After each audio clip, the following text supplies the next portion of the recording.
Bueno, no estoy descubriendo el hilo negro. Ha sido pública y notoria la animadversión del presidente López Obrador hacia las universidades en general, cuestionamientos muy severos como aquel que hizo de que la UNAM se estaba derechizando y que había una suerte de toma de control de los centros de estudio de la UNAM por conservadores y neoliberales.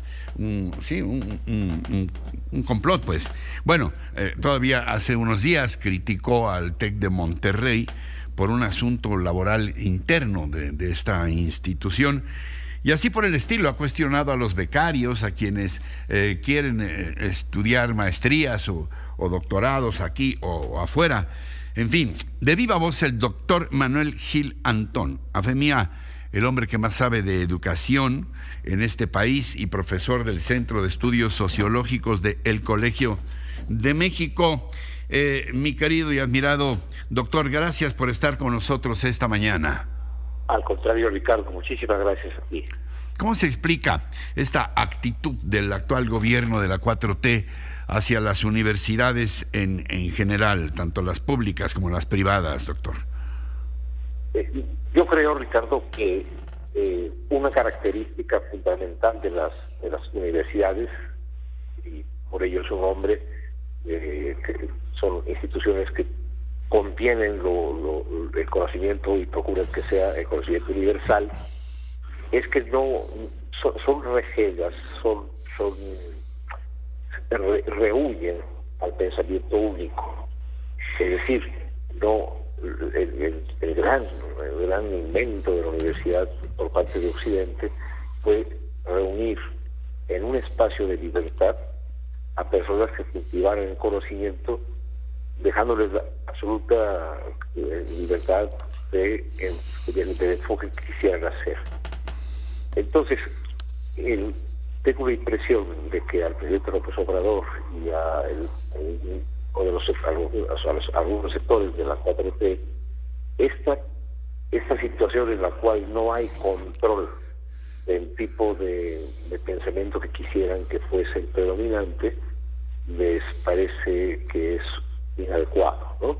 Quisieran muchísimo más consenso hacia su punto de vista, olvidando que justo cuando tienes otro punto de vista es la única manera de aprender, porque te permite pues pensar mejor, ¿no? Entonces yo sí pienso que estamos ante una situación en la cual no se concibe el valor de la diversidad en una universidad. Me olvidaba mencionar el caso del CIDE, pero ahí pareciera ya que hay un encono muy especial, sobre todo con algunas voces de gente que está ligada a estos centros de estudio y de conocimiento, doctor. Sí, yo creo que lo que hemos sentido en el análisis de estas actitudes es que lo que se pone en juego es una cosa que es muy importante, que es la libertad de investigación, la libertad de cátedra, y creo que en el afán que podría uno entender de acelerar las cosas para que haya más justicia, igualdad, etcétera, hay una incapacidad de entender que el mejor servicio que se puede tener de parte de la universidad hacia una sociedad, no hacia un gobierno, porque la universidad debe estar al servicio de la sociedad, no al servicio de ningún gobierno, sea el que sea, porque todos estaríamos en un régimen autoritario. En su caso son instituciones del Estado, no del gobierno en turno, sino del Estado nacional, del Estado mexicano, que las financia y las sostiene durante siglos, como el caso de la UNAM, ¿no? Y sí, hay algo que yo creo que lo podemos sintetizar así, Ricardo. No hay apertura a la crítica porque creo se parte del hecho de que el presidente y su grupo cercano no están equivocados y están transformando al país. Y todo pensamiento alternativo no es un proceso libre, no es un proceso que esté guiado por por convicciones, sino que es un proceso que está orientado a impedir esa transformación.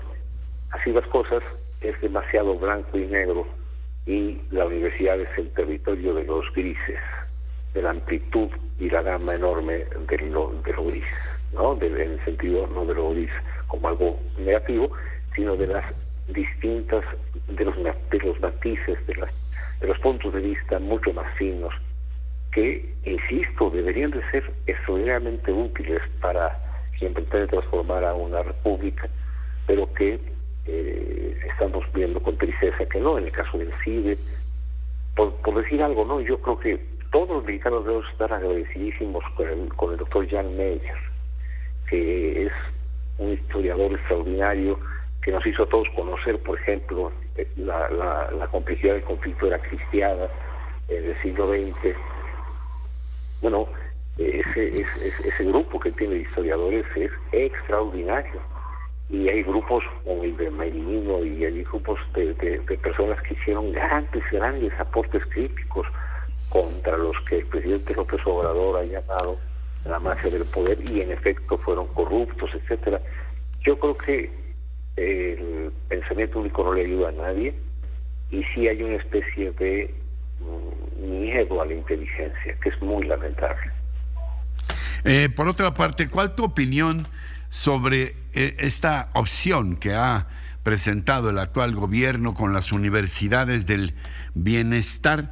Sabemos que haya decenas de ellas por una buena parte del territorio nacional, con horarios flexibles, revalidación de materias, titulación automática y hasta una beca. Se les paga a los jóvenes por estudiar, una beca de 2,400 pesos mensuales, pero también se ha reportado que algunas de estas instalaciones, algunos de estos planteles, cuentan apenas con 15 o 20 estudiantes. ¿Qué representa este esfuerzo? Un costo gigantesco de todas estas universidades del bienestar llamadas Benito Juárez.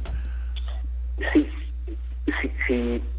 Yo creo que ahí, Ricardo, nunca será incorrecto tratar de ampliar el acceso a los estudios superiores y a los estudios en general a sectores de la población que han estado excluidos de ese beneficio, de esa posibilidad. Entonces, en principio, cuando conocimos la idea del presidente de hacer estas universidades del bienestar Benito Juárez García y ubicarlas en municipios marginados, en municipios en los que no había opciones cercanas a los jóvenes, pues en principio eso está bien, pero yo creo que no se tomó en cuenta con suficiente conocimiento de caso específico que a la universidad, a la educación superior, se requiere ingresar habiendo terminado el nivel medio superior. Entonces, la fuente que alimenta a cualquier universidad pues son los egresados de la educación media superior.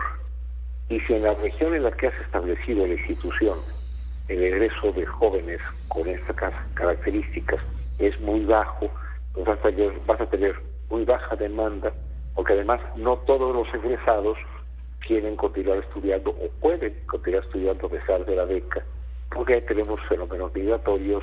Sí. Y porque además tenemos, Ricardo, algo. Esas universidades están siendo innovadoras en las carreras que proponen.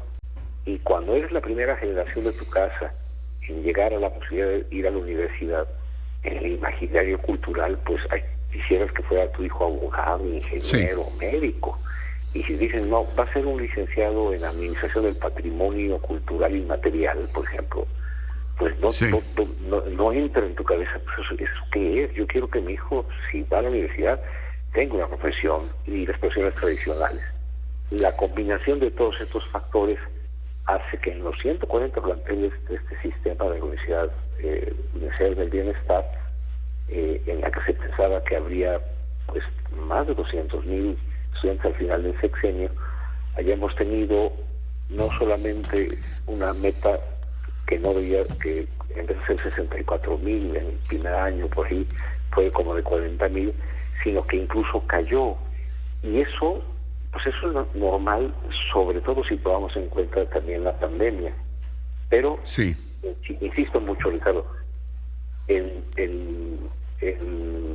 flujo de estudiantes posibles que hace que en algunas de ellas tengas a 10, a 15 o a 20 estudiantes, no pensemos que son instalaciones tipo UNAM, no, son instalaciones dignas, pero son instalaciones mucho más pequeñas. Entonces tenemos instituciones en las cuales hay 400 estudiantes, sí, otras en que hay 20. Eso va, para decirlo en términos horribles, porque es como incorrecto, pero nada más como, si el público me perdona, ser un ejemplo, nada más como ilustrativo, es que hay que poner una miscelánea donde hay quien tenga para comprar. Y hay que, o en su caso, tener cómo apoyar a las personas para que tengan recursos para poder comprar. Lo que hemos visto es que no solo de pan vive el hombre, y a pesar de tener una beca no especial de 2.400 pesos al mes, si no tienes la prepa ya terminada y además si la necesidad de trabajo o de emigrar no es fuerte, pues no asistes. Creo que ese es el problema, un desajuste entre oferta y demanda. Doctor Manuel Gil Antón, especialista en educación y profesor del Centro de Estudios Sociológicos de El Colegio de México. Como siempre, mi querido y estimado Manuel, muy aleccionador escucharte, y yo también muy agradecido. Lo mejor para ti y los tuyos en este año que comienza. Muchísimas gracias, Ricardo, para el público, para ti, para tu familia y todos tus cercanos. Mucha salud. Gracias, doctor. Un abrazo.